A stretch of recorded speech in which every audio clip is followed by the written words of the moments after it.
Hi there, good morning, good afternoon, and good evening. So in this video, I'm going to teach you how to freeze your panels on Excel. So as you can see, I already have Excel opened up on my end. I think this is 2016 or 2017. Please correct me if I'm wrong, and technically it doesn't really matter what Excel file you have because this is a pretty generic formula, or rather process on Excel. That being said, please open it up, and as you can see here, I already have prepared a datasheet for you guys, so we won't have to take much time. So with this one, let me just color the header with this one, okay?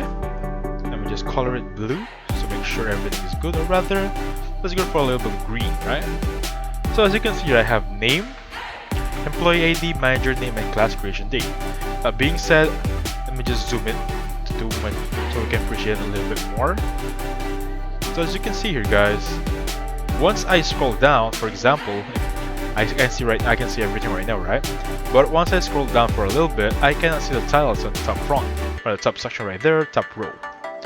How can I freeze that? Technically, the very first or very quickest way for you is going to be Control T, or rather, click it first and then highlight everything, and then Control T. We're gonna make this into a table. Once you make it a table, it will be fixed on the top section right there. Okay.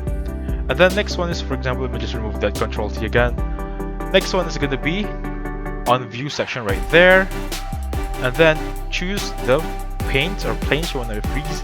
As you can see, if you hover your mouse, it has freeze panes right there.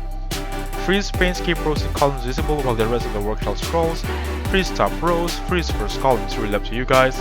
So since I wanted to freeze on top row, click on it. And as you can see, top row is already frozen right now. Unfreeze it, just go back and then click on unfreeze right there. Okay, so that's how you freeze your panels or panes, whatever you want to call it, on Excel.